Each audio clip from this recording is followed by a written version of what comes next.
Hello UPPCS aspirants, आज 2 जून का paper लेकर के आई हूँ मैं आपके लिए। जनसत्ता को मैं ऐसे डिस्क्राइब कर रही हूँ कि इनका एनालिसिस भी हो जाए और चीज़ें जो हैं वो आपके मेंस के और प्री के पॉइंट ऑफ व्यू से क्लियर हो। मैं सारी न्यूज़ ऐसे लाइन से पढ़ती हुई नहीं जाऊँगी। हाँ, पूरा गो थ्रू करेंगे हम पेपर का कि आपको लगे कि हाँ आपने पूरा पेपर देखा हुआ है। पॉलिटिकल चीज़ें और जो भी डिफरेंट टाइप की ऐसी न्यूज़ हैं जो हमारे लिए ज़रूरी नहीं है वो मैं अवॉइड करूँगी। जहाँ जहाँ से मुझे लगता है कि आप मेंस में आंसर राइटिंग में यूज़ कर सकते हो, कोई डेटा निकाल सकते हो या फिर प्री में आ सकता है, मैं वही चीज़ें कवर करूँगी, ठीक है। और उसी को एक्सप्लेन करूँगी और उसी से ही हम आगे बढ़ते चले जाएंगे।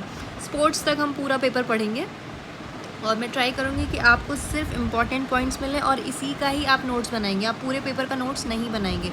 आपको नोट्स बनाने के लिए भी 2 से 3 लाइन भर का ही आपको करना है और कुछ नहीं करना है। चलिए ठीक है, हम स्टार्ट करते हैं। पहली न्यूज़ क्या है, मणिपुर हिंसा से रिलेटेड है, जो कि पिछले 2-3 हफ्ते से न्यूज़ में बनी ही हुई है। मणिपुर हिंसा का क्या सीन है ये आपको मैं पहले भी बता चुकी हूँ, बट फिर से एक्सप्लेन कर लेते हैं। अभी क्या हुआ है, अभी देख लेते हैं क्या हुआ क्या है इसमें। मणिपुर हिंसा वाले में एक न्यायिक आयोग का गठन किया जा रहा है, ठीक है। और केंद्रीय जांच ब्यूरो भी बिठाई गई है कि वो जांच भी स्टार्ट कर चुकी है। और इम्फाल में शाह ने मणिपुर की शाह अमित शाह जी मणिपुर की राज्यपाल अनुसुईया उइके की अध्यक्षता में एक शांति समिति का भी गठन कर दिया गया है, जिससे कि हिंसा में मारे गए लोगों को परिजनों को मुआवजा और साथ ही पुनर्वास पैकेज भी मिले। हिंसा चल क्यों रही है? हिंसा चल रही है कुछ समुदायों की वजह से और कुछ जनजाति की वजह से। वो है आपका मैतेई समुदाय और कुकी जनजाति और नागा जनजाति, ठीक है। मुद्दा ये है कि मैतेई समुदाय ने डिमांड करी हुई है कि उन्हें जनजाति का दर्जा दिया जाए, ठीक है। और कोर्ट ने अभी कुछ टाइम पहले बस एक फरमान नहीं जारी किया है, बस उन्होंने बोला है कि हाँ हमें ध्यान देने की ज़रूरत है इस बात पे। वो एक ऑब्जर्वेशन उन्होंने दिया था, कोई उन्होंने फ़ैसला नहीं दिया है, बट ये बस ऑब्जर्वेशन दिया है कि हाँ मैतेई समुदाय 10 सालों से ये मांग कर रही है जनजाति की, तो उसमें हमें देखना चाहिए कि क्या कर सकते हैं। बस इतनी सी बात थी। और इसी वजह से बाकी की जो जनजातियां हैं वो हिंसा पर उतर आई हैं। उन्होंने प्रोटेस्ट भी किया है कि ऑलरेडी जो मैतेई समुदाय है, मैतेई समुदाय बहुसंख्यक है, मणिपुर में बहुसंख्यक है। तो जो समुदाय बहुसंख्यक है अगर उसे जनजाति का दर्जा भी मिल जाएगा, ऐसा कुकी और बाकी की जनजातियों का कहना है, मेरा नहीं, तो अगर उन्हें जनजाति का दर्जा भी मिल जाएगा तो क्या होगा कि वही बहुसंख्यक में चलेंगे, प्रशासनिक और सारी शक्तियाँ भी उन्हीं के पास चली जाएंगी। मुख्यमंत्री आएंगे या कोई भी अध्यक्ष आएंगे, कुछ भी होगा तो वो मैतेई से ज़्यादा सिलेक्टेड होंगे। आरक्षण हो गया, कॉलेज का हो गया, नौकरी का हो गया, वो ज़्यादा से ज़्यादा मैतेई में चले जाएंगे। तो विच इज़ उनके अकॉर्डिंग कि ये ज़्यादा हो जाएगा उनके लिए, इसीलिए ये हिंसा उठी हुई है, ठीक है। तो कुकी जो है वो डिमांड कर रहा है कुकी लैंड के लिए कि हमारा आप अलग से एक स्टेट बना दो और हम उसमें रह लेंगे, क्योंकि हम वैसे भी कम हैं तो हमें हमारी शक्तियाँ भी यूज़ करनी है, हमारा भी कुछ प्रशासनिक अधिकार हो, तो हमारे लिए एक कुकी लैंड बना दो, आप मैतेई का फिर जो करना चाहते हो अपना देख लो, ठीक है। तो इस तरीके का मुद्दा उठा हुआ है, इसीलिए हिंसा चल रही है। तो अभी क्या किया गया है, एक न्यायिक आयोग का गठन कर दिया गया है इसके लिए, क्योंकि बात तो करनी पड़ेगी और शांति लानी ही पड़ेगी। अप्रॉक्स 56 लोगों की जान जा चुकी है अभी तक। और अनुसुईया उइके जो मणिपुर की राज्यपाल हैं, उन्होंने भी एक कमेटी की अध्यक्ष बनी है जो कि जहां पर जो लोग मारे गए हैं हिंसा में उनके लिए मुआवजे और पुनर्वास के पैकेज की घोषणा करेंगी, ठीक है। तो ये मुद्दा इतना ही है, इसी से रिलेटेड है। देखते हैं कहाँ तक ये जाता है और कैसे शांति वापस से बहाल होती है। नेक्स्ट है, राजद्रोह कानून को बरकरार रखने की सिफारिश की गई है। किसने की है? विधि आयोग ने सरकार को एक रिपोर्ट दी है, विधि आयोग ने, ठीक है, कि राजद्रोह कानून को आप बरकरार रखिए। राजद्रोह कानून क्या है पहले तो ये देख लीजिए।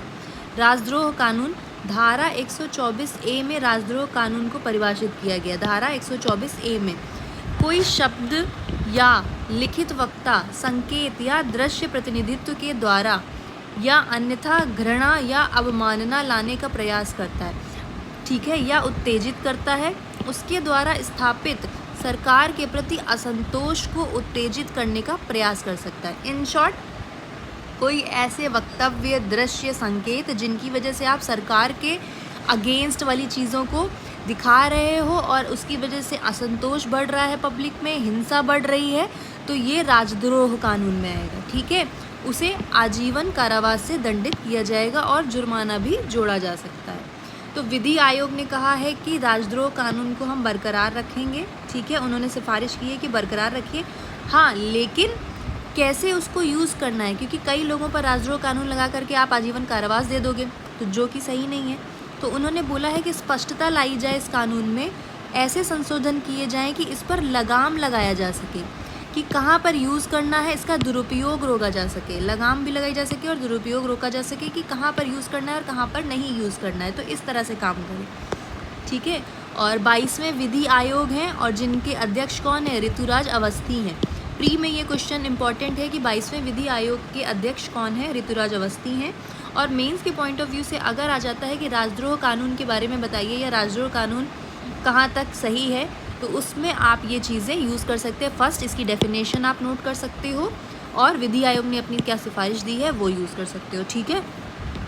चलिए नेक्स्ट देखते हैं। हम सिर्फ मुद्दे की ही बात करेंगे, ज़्यादा इधर उधर की मैं बात नहीं करूँगी। अगर आपको कुछ लगता है कमी तो प्लीज़ बताइएगा, उस पर भी ध्यान दिया जाएगा। चलिए देखते हैं नेक्स्ट क्या है। हाँ, प्रचंड जी जो नेपाल के प्रधानमंत्री हैं वो भारत आए हुए थे, कल की न्यूज़ में भी यही था। तो पुष्प कमल दहल प्रचंड जी के साथ शिखर वार्ता चल रही है, अभी देख रहे हैं मोदी जी के साथ बातें चल रही हैं। तो इन्होंने द्विपक्षीय संबंधों पर हिमालय को ऊंचाइयों पर ले जाने के बारे में द्विपक्षीय वार्ता हो रही है कि किस तरह से अच्छा काम किया जाए। और साथ में क्या चल रहा है कि भारत और नेपाल के अधिकारियों ने सीमा पार पेट्रोलियम पाइपलाइन के विस्तार, एकीकृत जांच चौकियां का विकास, पनबिजली के सहयोग बढ़ाने सहित विभिन्न क्षेत्रों में सहयोग पर समझौते किए हैं। तो पेट्रोलियम पाइपलाइन, अधिकारियों ने सीमा पार पर, और एकीकृत जांच चौकियां, पनबिजली की सहायता, ये सभी के बारे में सहयोग पर समझौते किए हैं और बातचीत की है। नेक्स्ट क्या है, अगर नेपाल और भारत का क्या कहते हैं क्वेश्चन आता है IR में, भारत और नेपाल का, तो उसमें आप यूज़ कर सकते हैं कि अभी यहाँ पर राजनयिक वार्ता हुई थी जिसमें ये समझौते किए गए हैं आपस में, और इनका द्विपक्षीय संबंधों का एक मुद्दा है कि हिमालय को ऊंचाइयों पर ले जाएं, ठीक है। तो इस तरह से आप यूज़ कर सकते हो। खाप पंचायत बैठी थी जो कि पहलवानों के लिए इन्होंने एक बात कही कि आप लोगों को न्याय हम दिलवा कर रहेंगे। अब कौन कितना सही है अभी तो नहीं पता है, बट संयुक्त किसान मोर्चा ने कहा है कि राष्ट्रपति द्रौपदी मुर्मू को एक ज्ञापन भेजा गया है जिसमें कहा है कि पहलवानों को जंतर मंतर पर अपना प्रदर्शन करने की अनुमति दी जाए। खाप पंचायत ने पहलवानों को ये आश्वासन दिया है कि हम 5 दिनों के अंदर आपकी मुश्किलों के लिए हल निकलवाएंगे और आप परेशान ना हो। तो ये इनके सपोर्ट में है पहलवानों के, ठीक है। नेक्स्ट क्या है, केंद्र में निजी क्षेत्रों से होगी 17 अधिकारियों की भर्ती। ये लैटरल एंट्री के बारे में है, ठीक है। लैटरल एंट्री नरेंद्र मोदी जी ने 2018 में लैटरल एंट्री स्टार्ट की थी, ठीक है।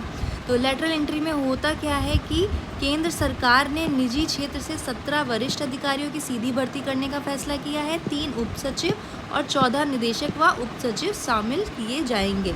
इसमें कार्मिक एवं प्रशिक्षण विभाग, संघ लोक सेवा आयोग को इन वरिष्ठ अधिकारियों की निजी क्षेत्र से चुनकर 6 विभागों में तैनात करने को कहा जाता है। लैटरल एंट्री किसी भी विभाग में निजी क्षेत्र के विशेषज्ञों को लिया जाता है। लैटरल एंट्री में क्या होता है कि निजी क्षेत्र के विशेषज्ञों को सरकारी विभागों में नियुक्त किया जाता है, ठीक है। तो ये आपकी लैटरल एंट्री है जो कि 2018 से चल रही है। तो अभी 17 अधिकारियों की भर्ती के लिए इन्होंने बोला है कि ऐसा ऐसा होगा। और जो विभाग हैं वो कौन कौन से हैं, भर्ती स्वास्थ्य एवं परिवार कल्याण मंत्रालय और स्वास्थ्य एवं परिवार कल्याण मंत्रालय विभाग, ऊर्जा मंत्रालय, ग्रामीण विकास मंत्रालय, ग्रामीण विकास विभाग, कृषि और किसान कल्याण मंत्रालय, वित्त मंत्रालय के अंतर्गत, सांख्यिकी एवं कार्यक्रम क्रियान्वयन मंत्रालय के अंतर्गत यहाँ पर श्रेणी A के अधिकारियों के बराबर का दर्जा मिल जाता है, ठीक है। तो ये लैटरल एंट्री होती है। नेक्स्ट क्या है, 10वीं में नहीं पढ़ने होंगे लोकतंत्र और राजनीतिक दलों से जुड़े पाठ। तो अभी इस समय जब से न्यू एजुकेशन पॉलिसी आई है तब से हमारा जो पाठ्यक्रम है वो बदलने पर लगा हुआ है। जो अननेसेसरी बोझ है उसको कम करने के लिए ये सारी चीज़ें हटाई जा रही हैं। जो रिपीटिशन हो रहा है कोर्स में वो भी हटाया जा रहा है, जो कि सही भी है। और बोझ अगर कम होगा तो अच्छे से आप सीखेंगे और अच्छे से आप आगे बढ़ेंगे। तो इसमें देखिए लोकतंत्र और राजनीतिक दलों से जुड़े पाठ को पढ़ने की ज़रूरत अब नहीं है 10वीं की कक्षा में, जो कि हटा दिया गया है। और रसायन शास्त्र से आवर्त सारणी हटा दी गई है। आप कह रहे होंगे आवर्त सारणी हटाई दी गई तो कहाँ जाएगी, वो 11वीं के पाठ्यक्रम में ऑलरेडी है, इसलिए। ठीक है, बार बार चीज़ों को बनाना कोई भी सही चीज़ नहीं है। आप एक चीज़ पढ़ाइए, अच्छे से पढ़ाइए, बिना किसी प्रेशर के पढ़ाइए, बशर्ते आप बहुत सारी चीज़ों को इकट्ठा मत डाल दीजिए और बार बार उसी को पढ़ाना है। ठीक है, नेक्स्ट क्या है, हाँ, ये भी मुद्दा ये दिया गया है, इसके पीछे रीज़न ये दे दिया गया है कि अभी जब कोविड वाला टाइम आया तो इतना ज़्यादा प्रेशर हो रहा था, कोर्स इतना ज़्यादा हो जाता है कि चीज़ें पूरी ही नहीं हो पा रही थी, तो इसलिए पाठ्यक्रम में बदलाव किया गया है नई राष्ट्रीय शिक्षा नीति 2020 के तहत, ताकि आप रचनात्मकता भी दिखा सके। जितना कम सिलेबस होगा आप। नेक्स्ट है नेपथ्य रंग सम्मान। ये कौन दे रहा है, ये दिल्ली की नाट्य संस्था मेलोरंग दे रही है नेपथ्य रंग सम्मान। ठीक है, इससे ज़्यादा इसमें कुछ ऐसा देखने की ज़रूरत नहीं है। प्री में पूछा जा सकता है कि नेपथ्य रंग सम्मान किससे संबंधित है, तो ये नाट्य संस्था से संबंधित है, मेलोरंग इसको प्रोवाइड करा रही है। ठीक है, इसमें क्या है, 5 दिव्यांग लड़कियां विशेष ओलंपिक 2023 में भाग लेंगी। ठीक है, 5 दिव्यांग लड़की, ये इंपॉर्टेंट है और इसे आप मेंस में भी कोट कर सकते हो केस स्टडी में। जब आप महिला एम्पावरमेंट के बारे में अगर कोई बात होती है या फिर दिव्यांगजनों के बारे में कोई क्वेश्चन आता है तो उसमें आप इसको कोट कर सकते हो। ठीक है, उस केस स्टडी को लिख सकते हो। तो हुआ ये है कि जर्मनी के, एक सेकेंड में जूम कर देती हूँ, जर्मनी के बर्लिन में विशेष ओलंपिक वर्ल्ड समर गेम्स आयोजित होने जा रहे हैं। ठीक है, ये pre game point of view से इम्पॉर्टेंट है। मानसिक रूप से दिव्यांग लड़कियां और एक कोच भारत का प्रतिनिधित्व करेंगी। ठीक है, तो इसमें हैं कौन कौन, आशा किरण और आशा ज्योति विशेष आश्रय में रहने वाली। ठीक है, इस पे रहने वाली प्रीति, जुनकी, रेशमा, ममता, मोहाली मानसिक रूप से दिव्यांग हैं। वह बर्लिन स्पेशल ओलंपिक 2023 में basketball, weight lifting, football, handball खेलों में हुए दमखम दिखाएंगी। तो आप वुमेन एम्पावरमेंट वाला अगर कोई क्वेश्चन आता है या दिव्यांगजन वाला कोई क्वेश्चन आता है तो उसमें आप ये केस स्टडी में डाल सकते हो कि इस वक्त किस तरह से हमारी सरकार इनको रिप्रेजेंट करवा रही है या ये लोग अपने आप को रिप्रेजेंट कर रहे हैं, किस तरह से हम आगे बढ़ रहे हैं। और प्री के पॉइंट ऑफ व्यू से ये हो जाएगा कि कहाँ पर ओलंपिक वर्ल्ड समर गेम्स, विशेष ओलंपिक वर्ल्ड समर गेम्स किए गए हैं, वो होगा जर्मनी के बर्लिन में। ठीक है, तो यहाँ से 2 टाइप के आपके क्वेश्चन बन जाएंगे। नेक्स्ट क्या है, एक सेकेंड, हाँ, झुग्गियों पर चलाया जा रहा है बुलडोज़र। ये दिल्ली में हो रहा है, दिल्ली में राष्ट्रीय राजधानी में। ये इसलिए हो रहा है क्योंकि साल के अंत में होने वाले G20 शिखर सम्मेलन में यहाँ पर अतिक्रमण जो है वो हटाना है। तो जो लोग हैं जिनको हटाया जा रहा है वो कह रहे हैं कि हमें कुछ उसी 5 किलोमीटर के एरिया में या कुछ आसपास ही कोई और चीज़ें भी मुहैया करा दी जाएं। तो ये बुलडोज़र चलाना, झुग्गियाँ हटाना, एक तरफ तो इंक्रोचमेंट हटाना सही है, लेकिन दूसरी तरफ सरकार को उनको वैकल्पिक जगह भी आवंटित करनी चाहिए और उनके बारे में भी कुछ ना कुछ हमें सुधार करने की आवश्यकता है। सरकार से अनुरोध भी कर रहे हैं वो लोग कि देखिए वैकल्पिक जगह आवंटित कर दी जाए जाके जहाँ पर हम रह सकें, क्योंकि उनके पूरे परिवार विस्थापित हो चुके हैं। तो ये आपका ऐसा तो कुछ इम्पोर्टेंट मुझे लग नहीं रहा है कहीं पर आप यूज़ कर सकते हो, बट हाँ एक अवेयरनेस के लिए आप इसको पढ़ सकते हो। ठीक है, ये क्या हुआ है, ये हाँ ये देखिए क्या हुआ है, ये क्राइम में आएगा, साइबर क्राइम में भी आ सकता है ये आपका। और अभी क्या किया है, फर्जी कंपनियां खोल रहे हैं ये लोग और चपत लगा रहे हैं। 8 लोग गिरफ्तार भी कर लिए गए हैं। 2650 कंपनियां फर्जी तरीके से खोली गई हैं। कैसे, पैन कार्ड यूज़ कर लिया गया है लोगों का और आधार कार्ड यूज़ कर लिया गया है और फ़ोन नंबर बदलवा करके उसी पर OTP आ जाता है और उसी से ही ये कंपनियां रजिस्टर कर दी गई हैं। कंपनियां रजिस्टर कर दी गई हैं और GST और टैक्स चोरी करने लग गए हैं। ये इसी के ही थ्रू बिल बना रहे हैं, गलत बिल बना रहे हैं, गलत बिल बना करके सरकार को दिया जा रहा है और सरकार वो भर रही है चीज़ें, तो टैक्स चोरी भी हो रही है। ठीक है, और इसके बारे में अभी कौन से पुलिस आयुक्त नियुक्त हुई हैं इसके लिए, पुलिस आयुक्त लक्ष्मी सिंह। संवाददाता सम्मेलन ने बताया है कि गिरफ्तार आरोपियों ने देश के विभिन्न प्रांतों में कथित तौर पर फर्जी कंपनियां खोली और उनके माल एवं सेवा कर GST का दावा करके सरकार को अरबों रुपए का चूना लगा दिया। मतलब बेचारी सरकार भी इस चीज़ में फंस गई है। अब देख रहे हैं, कंपनी खोल दी, GST वाली जो भी चीज़ें आपको फ़ायदे दिए जाते हैं बिल लगा करके, वो सारे ये लगा रहे थे फर्जी बिल और इनको फ़ायदा मिलता गया। लक्ष्मी सिंह वाला क्वेश्चन प्री के लिए इंपॉर्टेंट है कि पुलिस आयुक्त कौन है यूपी में, ये नोएडा में। तो ये लक्ष्मी सिंह है, ठीक है, ये प्री में पूछा जा सकता है। चलिए और नेक्स्ट देखते हैं क्या है। मोहल्ला बसें, मोहल्ला बस क्या है देखिए, जूम कर देती हूँ। दिल्ली सरकार ने मोहल्ला बस चलाने के लिए एक मुहिम चलाई है। मोहल्ला बस क्या होती हैं, जो कि आकार में छोटी होती हैं, 9 मीटर की बसें। नॉर्मल बसें 12 मीटर की होती हैं, जो कि छोटी जगहों पर या पतली गलियों में नहीं चल सकती हैं। उनके लिए 9 मीटर की बसें चलाई जाएंगी, जो कि मोहल्ला बसें कहलाएंगी। 2000 से अधिक फीडर बसें खरीदने की योजना बनी है, इनको फीडर भी कहेंगे, ठीक है। ये छोटे आकार की इलेक्ट्रिक मोहल्ला बसों की शुरुआत करने वाला कौन सा शहर हो जाएगा? दिल्ली हो जाएगा। छोटे आकार की इलेक्ट्रिक मोहल्ला बसें कौन शुरू कर रहा है? दिल्ली शुरू कर रहा है, तो ये प्री के लिए इम्पॉर्टेंट है। बाकी ये हत्याकांड वाली केसेस हैं, यहाँ पर मुझे कुछ इम्पॉर्टेंट ऐसा लगा नहीं, ठीक है। वो आप अगर देखना चाहें तो देख लीजिएगा। चलिए एडिटोरियल पे आते हैं। एडिटोरियल में क्या निकला हुआ है आज? आत्महत्या से संबंधित मुद्दा निकला हुआ है कि जो बच्चे हैं वो एग्ज़ाम ना पास हो पाने की वजह से अवसाद में जा रहे हैं और आत्महत्या के केसेस आ रहे हैं। कोटा में 8 से 25 मई के बीच 4 छात्रों द्वारा आत्महत्या की खबरें सामने आई हैं, ठीक है। और आत्महत्या की ये जो प्रवृत्ति है युवाओं में बढ़ती जा रही है, गंभीर चिंतन मनन का विषय है ये, ठीक है। 2018 से 2023 के बीच 5 वर्षों की अवधि में IIT, NIT, IIM जैसे देश के उच्च शिक्षण संस्थानों में से 61 छात्रों ने आत्महत्या की है और 33 छात्र IIT के थे, ठीक है। अगर आत्महत्या या अवसाद वाला कोई क्वेश्चन आता है या ऐसे में आता है कि किस तरह से हमारी युवाओं को परेशान कर रहा है या अवसाद किस तरह से काम कर रहा है या आत्महत्या के मुद्दे क्यों बढ़ते चले जा रहे हैं, तो उसमें आप ये चीज़ें कोट कर सकते हो, उसमें आप ये चीज़ें, ये रिपोर्ट, ये डेटा ऐड कर सकते हो। शिक्षा और करियर में गला काट प्रतिस्पर्धा, अच्छा ये रीज़न है कि गला काट प्रतिस्पर्धा हो गई है। माता पिता और शिक्षकों की अपेक्षाएं इतनी ज़्यादा बड़ी होती हैं कि विद्यार्थी पर पढ़ाई का दबाव बढ़ जाता है और अननेसेसरी अवसाद में वो चला जाता है जब रिजल्ट पॉजिटिव नहीं आता है। अनेक अध्ययनों से भी यह स्पष्ट हो चुका है कि परीक्षाएं नज़दीक आते ही विद्यार्थियों में चिंता और अवसाद बढ़ने लगता है और इसीलिए वे आत्महत्या की ओर बढ़ जाते हैं। किसी को करियर की चिंता है, किसी को नौकरी की चिंता है, कोई पारिवारिक वित्तीय संकट से परेशान है, तो ये सारे रीज़न हैं कि वे इस तरीके का डिसीजन कैसे ले रहे हैं।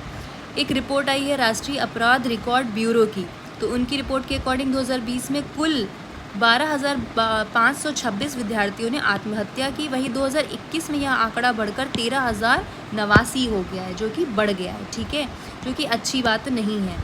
विद्यार्थियों में 56.54% लड़के हैं और 43.49% लड़कियां हैं। विश्व स्वास्थ्य संगठन ने भी एक रिपोर्ट दी है कि दुनिया में हर 40 सेकंड में एक व्यक्ति आत्महत्या कर रहा है। ये सब रिपोर्ट्स आप यूज़ कर सकते हो अगर आत्महत्या या अवसाद से रिलेटेड कोई भी क्वेश्चन आता है मेंस में या एसए में आता है। 15 से 29 वर्ष के लोगों के बीच होते हैं अधिकतर आत्महत्या के मामले, जबकि आत्महत्या का प्रयास करने वाले आंकड़ा इससे भी बहुत ज़्यादा होता है, ठीक है। तो बदलाव की अपेक्षा क्या है यहाँ पर? हाँ, लोगों में अवसाद निरंतर बढ़ रहा है।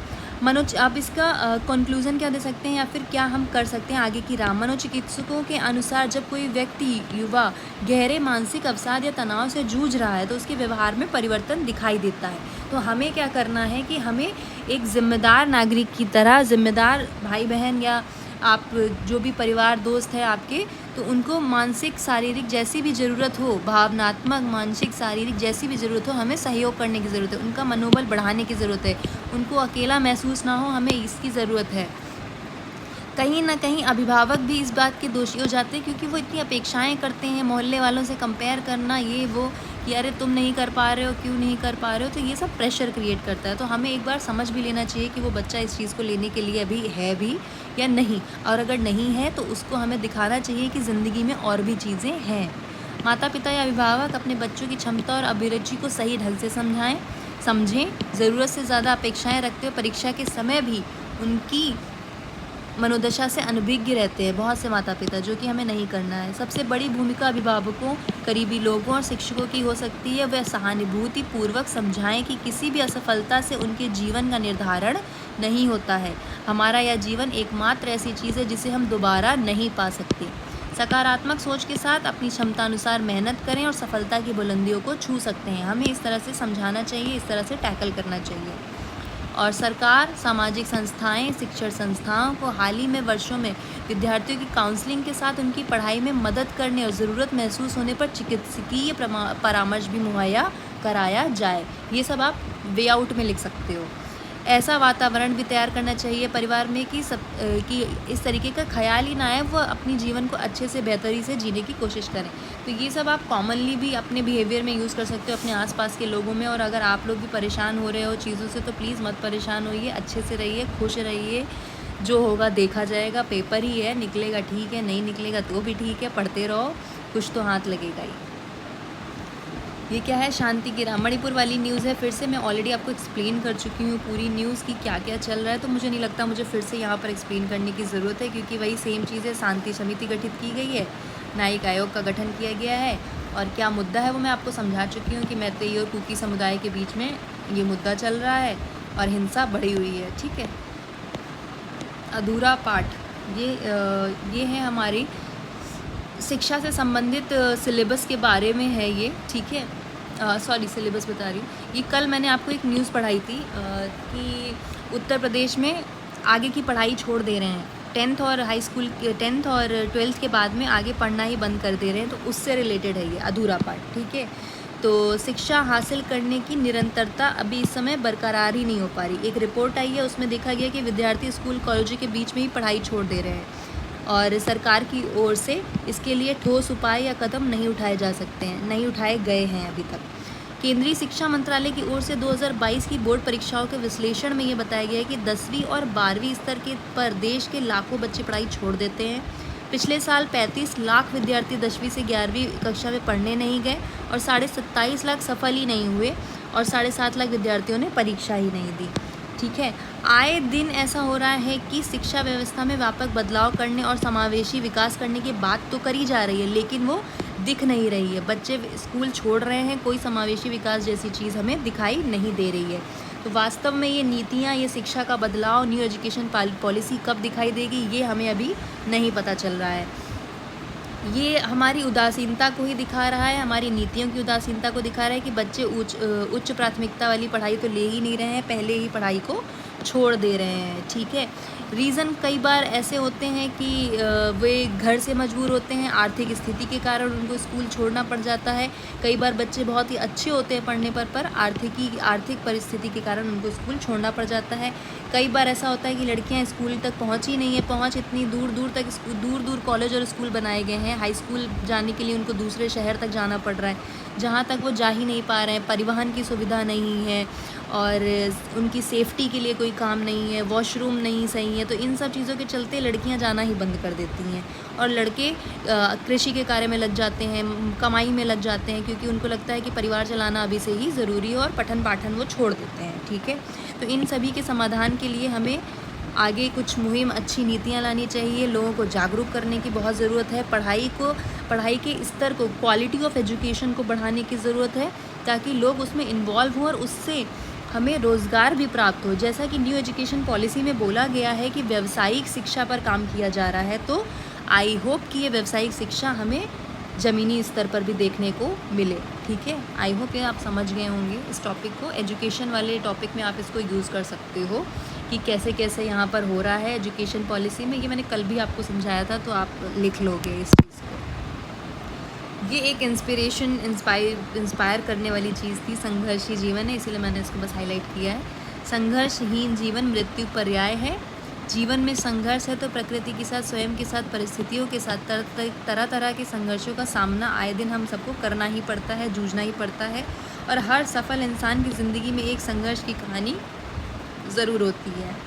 तो संघर्ष तो रहता ही है। जब जीवन में संघर्ष कर रहे होते हैं तो आंतरिक शांति भी लेकिन बनाए रखें। हम लोग बहुत ज़्यादा सोचते हैं, सोचने से हमारे जीवन में समस्याएं पैदा हो जाती हैं। तथ्य को समझने की कोशिश करनी चाहिए। हमारे साथ जो घट रहा है हम उसे बदल नहीं सकते, लेकिन अपनी ताकत से नियंत्रण कर सकते हैं और संघर्ष को अच्छे से अपनाते हुए, संघर्ष करते हुए सफलता की ओर बढ़ सकते हैं। ठीक है, ये बस इंस्पायर करने के लिए था। बाकी ये बॉलीवुड से रिलेटेड है, I don't think it is important. Same राजनीति वाला है। बैंगलोर के तमिलनाडु के MK स्टालिन के द्वारा ये चीज़ें कही गई हैं, गैर भाजपा वाली।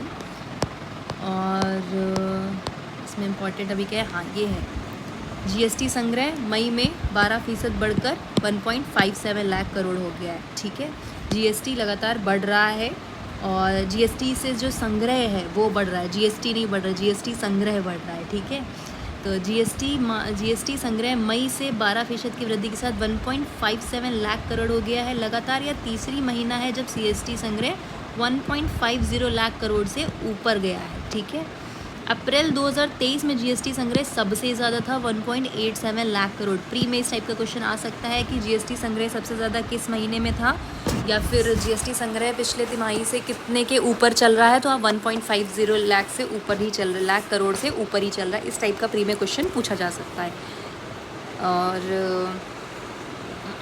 और इसमें क्या है, हाँ ये मई 1.40 लाख करोड़ रुपए से ज़्यादा जीएसटी संग्रह वाला लगातार 14वां महीना है कि इतना 1.40 से ज़्यादा लाख करोड़ से ज़्यादा का जीएसटी संग्रह किया जा रहा है। ठीक है, जीएसटी लागू कब हुआ था? 1 जुलाई 2017 को लागू हुआ था। ये भी प्री में कई बार पूछ लिया जाता है कि जीएसटी कब लागू हुआ था। ठीक है, यहाँ पर रेटिंग एजेंसी इक्रा की मुख्य अर्थशास्त्री अदिति नायर, ये मैंने प्री के पॉइंट ऑफ व्यू से लगाया है कि इक्रा के मुख्य अर्थशास्त्री कौन है, अदिति नायर हैं। उन्होंने भी कहा है कि मई 2023 में जीएसटी संग्रह उम्मीदों से कुछ अधिक ही रहा है। ये बस उन्होंने एक स्टेटमेंट दी है, बट आपको मैंने नाम याद कराने के लिए यहाँ पर टिक किया कि अदिति नायर इक्रा रेटिंग एजेंसी की अर्थशास्त्री हैं। हो सकता है कि प्री में पूछ लिया जाए। वाणिज्यिक सिलेंडर के दाम घट गए हैं। होटल और रेस्टोरेंट वाले में जो इस्तेमाल किए जाते हैं 19 किलोग्राम के वाणिज्यिक एलपीजी, उनकी कीमतें 83.5 की कटौती कर दी गई है। अवेयरनेस है ये हर चीज़ आंसर राइटिंग में यूज़ नहीं हो सकती, बट अवेयर होना भी ज़रूरी है। अच्छा, ये क्या है, पेट्रोल डीजल की बिक्री बढ़ गई है। ऐसा क्यों हुआ है अचानक से? ये देखिए, अच्छी खासी वृद्धि हो गई है पेट्रोल डीजल में। ज़्यादा उपभोग वाले ईंधन रहे हैं। क्यों? क्योंकि कृषि क्षेत्र में भी मांग बढ़ गई है और गाड़ियों में एयर कंडीशनर के अधिक उपयोग से भी ईंधन की मांग बढ़ गई है, तो इसलिए ऐसा हो रहा है। ये अवेयरनेस वाली न्यूज़ थी। हाँ, ये क्या है, ये 2000 की नोट से संबंधित याचिका थी, जो कि सुप्रीम कोर्ट ने कह दिया है कि हमें तुरंत इस पर सुनवाई करने की कोई आवश्यकता नहीं है। अश्विनी उपाध्याय ने ये याचिका दायर की थी। उन्होंने कहा है कि हम बाद में भी देख सकते हैं, छुट्टियों के दौरान इस तरह के मामलों को उठाने का कोई मुद्दा अभी इस समय ज़रूरी नहीं है। और याचिका को खारिज करते हुए हाईकोर्ट ने यह भी कहा है कि 2000 रुपये की नोट को इस वजह से लाया गया था कि ताकि अर्थव्यवस्था की मुद्रा को अर्थव्यवस्था को तेज़ी से पूरा किया जा सके, बल्कि ऐसा नहीं हो पाया। आरबीआई ने भी 2000 के नोट को अब हटाने का काम कर दिया गया है, क्योंकि वो प्रचलन में ठीक से नहीं आ पा रहा था, इसलिए। और इसको हटाने के लिए किसी भी पहचान प्रमाण पत्र की कोई भी चीज़ें तो आवश्यकता है नहीं, इसलिए हम इसको इस चीज़ से लिंक नहीं कर सकते हैं कि कोई यहाँ पर काला धन चल रहा है, धन शोधन चल रहा है या मुनाफाखोरी चल रही है। इस तरीके की न्यूज़ से हम नहीं अपने आप को विचलित कर सकते हैं। इस जस्ट कि अर्थव्यवस्था में मुद्रा की आवश्यकता किस तरह से पूरी करनी चाहिए, वो आरबीआई की स्टेटमेंट है, इसीलिए 2000 का नोट हटा दिया गया। और ऐसा तो कई बार हुआ है कि नोट बदले गए हैं, बंद किए गए हैं, जो कि आज भी चल रहा है। अश्नीर ग्रोवर पर केस चल रहा है। ये भारत पे के सह संस्थापक अश्नीर ग्रोवर और उनकी पत्नी माधुरी जैन के खिलाफ 81 करोड़ रुपए की धोखाधड़ी का केस अभी भी चल रहा है और इस पर जांच अभी भी चल रही है। ठीक है, ये अवेयरनेस के लिए इसको आप यूज़ तो कर नहीं सकते हो। ये हाँ, ये क्या है, स्नातक रिकॉर्ड परीक्षा। मैंने ये एक्चुअली प्री के पॉइंट ऑफ व्यू से हाईलाइट किया है। GRE, कई बार GRE पूछ लिया, CUET पूछा था, आपको याद होगा, ये कॉमन यूनिवर्सिटी एंट्रेंस टेस्ट। ठीक है, तो उसी तरह से GRE भी पूछ सकता है कि GRE क्या है, स्नातक रिकॉर्ड परीक्षा है। और कौन कंडक्ट कराता है? शिक्षा परीक्षण सेवा ETS कंडक्ट कराता है। ये टोफेल क्या है? अंग्रेजी निपुणता परीक्षा है और GRE का भी संचालन करती है। ठीक है, तो ये जस्ट प्री के पॉइंट ऑफ व्यू से है कि कौन से एग्ज़ाम है, ये किससे रिलेटेड है। अगर ऐसा कुछ पूछ लेते हैं तो आपको पता होना चाहिए। ये है भारतीय रेलवे की पहली डीलक्स ट्रेन डेक्कन क्वीन, जिसको हो गए हैं 93 ईयर्स पूरे कर लिए हैं इसने। डेक्कन क्वीन सबसे पहले 1 जून 1930 को पटरी पर उतारी गई थी और ग्रेट इंडियन पेनिनसुला रेलवे के इतिहास में एक सबसे बड़ा मील का पत्थर था। यह पुणे और मुंबई को जोड़ने वाली डीलक्स ट्रेन थी। इसका नाम दक्कन की रानी रखा गया था। 93 ईयर्स हो गए हैं, 1930 में चलाई गई थी। ठीक है, इसीलिए केक काटा गया है, सेलिब्रेट किया गया है, इसको सजाया गया है। अभी मौजूदा समय में इसमें 16 डिब्बे हैं और इसमें डेक्कन क्वीन में लिंक हॉफमैन बुश यानी कि LHB कोच के साथ यह संचालित की जा रही है। LHB पूछा जा सकता है तो आप बता सकते हैं कि लिंक हॉफमैन बुश कोच होते हैं ये। मैं बहुत जल्दी तो नहीं बता रही हूँ, वैसे मुझे लगता है इतना कुछ उस पर समझने को नहीं था, इसलिए ओह सॉरी। इतना एडवर्टीज़मेंट रहता है जनसत्ता में।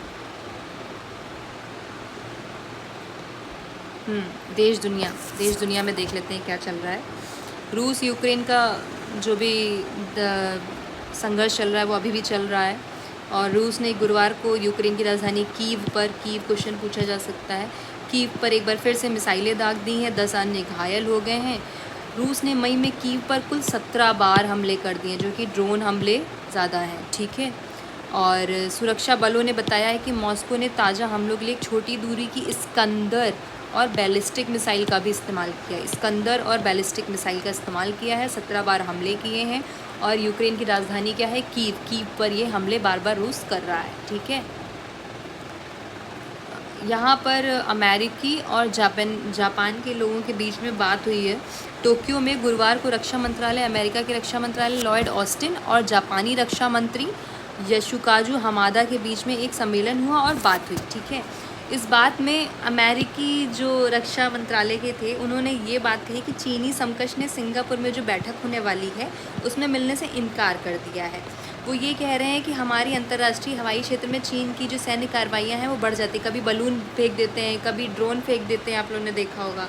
तो इस बारे में उनसे बात करनी है जो कि चिंता का विषय है और आक्रामक रूप भी ले लेता है, पर चीन ने अवॉइड कर दिया है कि वो सिंगापुर में आने वाली सुरक्षा सम्मेलन बैठक में इनकार कर दिया उन्होंने मिलने से। तो इसी बारे में अमेरिकी रक्षा मंत्रालय ने कहा है कि ये गलत है, ये आक्रामक स्थिति को पैदा कर सकता है, ठीक है। नेक्स्ट क्या है, जयशंकर जी दक्षिण अफ्रीका में गए हैं और दक्षिण अफ्रीका में रूसी विदेश मंत्री लावरोव से उन्होंने मुलाकात की है। तो जयशंकर ने गुरुवार को रूसी समकक्ष सर्गेई लावरोव से मुलाकात की और द्विपक्षीय एवं वैश्विक हितों के मुद्दों पर चर्चा की है। 5 देशों के समूह ब्रिक्स में कौन कौन है, ब्राज़ील, रूस, भारत, चीन, दक्षिण अफ्रीका है ना, कि एक सम्मेलन में भाग लेने के लिए ये यहाँ पहुँचे थे, ठीक है। ब्रिक्स का एक सम्मेलन था जिसमें भाग लेने के लिए यहाँ पर पहुँचे थे और रूस के मंत्री लावरेव से इन्होंने बातें की। अच्छा, भारत में क्या होने वाला है कि जुलाई और सितंबर में संघाई सहयोग संगठन और G20 का शिखर सम्मेलन की मेज़बानी करने वाला, ये इम्पॉर्टेंट है बहुत। भारत में जुलाई और सितंबर में संघाई सहयोग संगठन जुलाई में और G20 सितंबर में मेज़बानी करने वाला है जो कि भारत में होने वाला है और इस बारे में भी चर्चा हुई है वहाँ पर। और भारत और रूस के बीच में रियायती कच्चे तेल का प्रमुख आयातक बन गया है। अभी जो मोस्टली इम्पॉर्टेंटली ये जो रूस से रियायती कच्चे तेल की खरीद हो रही है वो भारत कर रहा है इस समय, ठीक है। तो इस बारे में ही ये चर्चा हुई है। नेक्स्ट क्या है, ताइवान देख लेते हैं। अमेरिका फिर से ताइवान में नाक अड़ा रहा है अपनी और चीन गुस्सा कर रहा है, यही वाला केस है। तो चीन की सरकार ने ताइवान के साथ एक व्यापक संधि पर हस्ताक्षर करने की अमेरिकी की योजना की आलोचना की है। अमेरिका ने ताइवान के साथ एक संधि करी है, उस पर चीन ने आलोचना कर दी है, ठीक है। और उन्होंने कहा है कि आप प्लीज़ अमेरिका वालों से कि आप प्लीज़ संपर्क करना इनको बंद करें। मुद्दा क्या है पहले ये समझ लेते हैं कि ताइवान वाला मुद्दा। तो पहले तो चीन ताइवान का ना मुद्दा समझ लेते हैं। मुद्दा क्या था कि 1895 तक ये जापान के पास था ताइवान। उसके बाद 1945 में जब जापान हार गया सेकेंड वर्ल्ड वॉर में तो चीन ने ताइवान पर अपना कब्जा कर लिया, ठीक है। उसके बाद क्या हुआ कि 1949 में गृह युद्ध छिड़ गया, ठीक है, चीन और ताइवान के बीच में। तो तब ताइवान ने क्या डिक्लेयर किया कि हम स्वतंत्र हैं, हमको किसी से कोई मतलब नहीं है, ठीक है, हम अलग रहेंगे। तो इस तरीके की चीज़ें हुई। फिर 1950 में क्या हुआ कि चीन की जो सरकार थी उन्होंने ताइवान पर आक्रमण करने की कोशिश की। तो अमेरिका वहाँ पर कूदा और अमेरिका ने ताइवान की तरफ से जो भी लड़ाई थी उसमें मिलने के लिए कि भाई हम ताइवान के साथ में हैं, हम ताइवान की रक्षा करेंगे, इस तरीके से अमेरिका उसमें बीच में आ गया था, ठीक है। तो ये मुद्दा है जो कि अभी भी चला आ रहा है। और भारत जो है वो ताइवान को चीन का ही हिस्सा मानता है, वन चाइना पॉलिसी मानता है उसको वो। तो भारत की तरफ से तो कोई इतना इशू नहीं है, लेकिन अमेरिका उसको अलग द्वीप की तरह लेता है, ठीक है। तो यही इशू चल रहा है और चीन की सरकार ने ताइवान के साथ एक व्यापक संधि पर जो हस्ताक्षर करने की अमेरिका की योजना की आलोचना भी कर दी है, इसीलिए क्योंकि अमेरिका इंटरप्ट कर रहा है ताइवान में और चीन कह रहा है कि ताइवान तो हमारा है और ताइवान वाले अपने आप को फ्रीली स्टेट बनाना चाहते हैं। ठीक है, नेक्स्ट क्या है? हाँ, यहाँ पर ये जो चीते आ रहे हैं भारत में, तो नामीबिया के लोगों ने बोला है कि बाड़बंदी जो है ना वो करनी चाहिए, लेकिन भारत में जो विशेषज्ञ हैं उनका कहना है कि बाड़बंदी नहीं करनी चाहिए, ये जानवर की जो प्राकृतिक गतिविधियाँ होती हैं उनको रोकता है। तो नामीबिया के जो हैं वो तो कह रहे हैं कि बाड़बंदी कर देनी चाहिए, उनको एक सराउंडेड एरिया होना चाहिए, सिर्फ उसी में रहना चाहिए। लेकिन जो भारत के विशेषज्ञ हैं वो कह रहे हैं कि उन्हें फ्रीली मूव करना चाहिए ताकि वो ग्रो कर सकें, अपनी चीज़ों को बढ़ा सकें और आनुवांशिकी आदान प्रदान भी बाधित ना हो। इसलिए तो इसकी जो एक समिति बनाई गई है 11 सदस्यीय चीता पालन की समिति, उसकी अध्यक्षता राजेश गोपाल जी कर रहे हैं और इन्होंने ये भी कहा है भारतीय विशेषज्ञों ने कि वन्य जीव संरक्षण सिद्धांतों के विपरीत होगा अगर हम बाड़बंदी कर देते हैं चीतों के आवास की। ठीक है, तो ये क्वेश्चन है यहाँ पर, ये न्यूज़ थी यहाँ पर। नेक्स्ट क्या है? कश्मीर में आंतरिक इलाकों से सेना की वापसी का समय अभी नहीं है। कश्मीर के ऊपर बात करी गई है कि कश्मीर की स्थिति में पहले से तो काफ़ी सुधार हुआ है, लेकिन अभी भी जो आंतरिक इलाकों में सेनाएं हैं उनको वापस अभी नहीं बुलाया जा सकता है। चिनार कोर के general officer commanding lieutenant general ADS Aujla ने बताया है कि हाँ, पहले से सुधार है, पहले से बेहतर है। पिछले 30 वर्षों में विशेष रूप में अगस्त 2019 से पिछले 3-3.5 वर्षों में चीज़ें सही हुई हैं। सभी के बलिदान और कड़ी मेहनत के बाद हुई है, सामान्य स्थिति और शांति भी बहाल हुई है, लेकिन अभी भी आंतरिक जगहों से सेना को हम वापस नहीं ला सकते हैं। अभी धीरे धीरे करके शायद वहाँ पर चीज़ें पूरी तरह से कंट्रोलेबल हो जाएंगी। पहले हमेशा सारी स्टेट्स की तरह से जम्मू कश्मीर भी काम करने लगेगा। So hope for the best, देखते हैं क्या होता है। ओके, वंदे भारत एक और चलाई गई है, प्रधानमंत्री मोदी जी ने वर्चुअली चलाई है। ठीक है, मडगांव रेलवे स्टेशन से गोवा मुंबई के लिए वंदे भारत एक्सप्रेस चलाई गई है, जो कि 19वीं semi high speed Vande Bharat express है और मुंबई से चौथी है और महाराष्ट्र से संचालित 5वीं वंदे भारत ट्रेन है। ओके, ठीक है।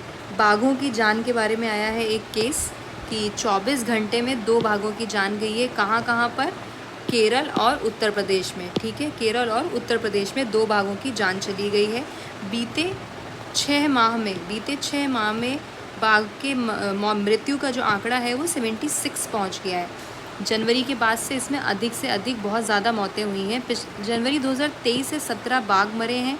मौत के आंकड़ों की निगरानी एनटीसीए करता है इसकी निगरानी वर्ष 2012 से। एनटीसीए ये पूरा मामला देखता है कि बाघों की जो मृत्यु हो रही है कैसे हो रही है, क्या हो रहा है, पूरी जांच करता है, तब तक वो मैटर को क्लोज़ नहीं करता है। ठीक है, तो एनटीसीए इम्पॉर्टेंट है यहाँ पर।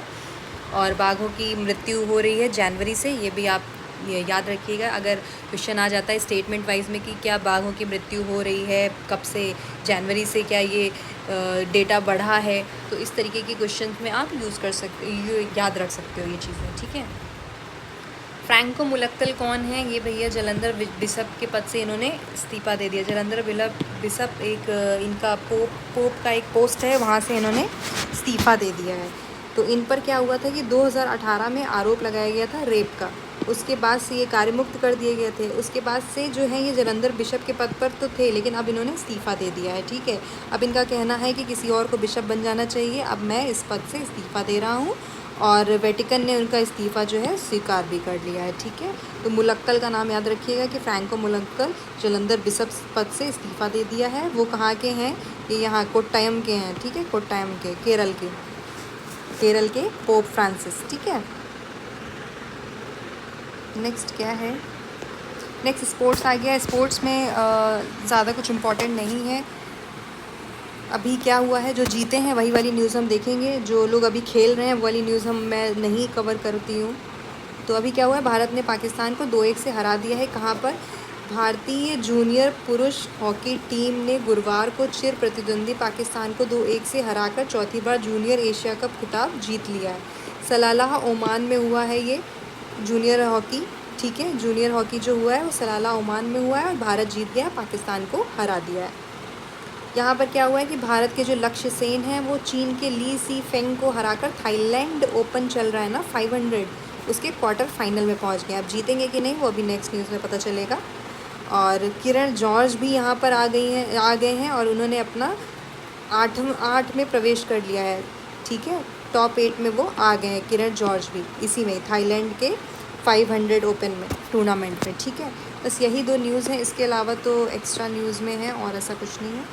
चलिए ठीक है, फिर कल के न्यूज़पेपर के साथ मिलते हैं हम 3 जून का। और आई होप कि आपको न्यूज़पेपर पूरा क्लियर हो रहा होगा, इंटरेस्टिंग लग रहा होगा। अगर कुछ भी कमी लग रही है, कुछ ज़्यादा ऊपर कम जैसा भी लग रहा हो, प्लीज़ आप मुझे, ठीक है।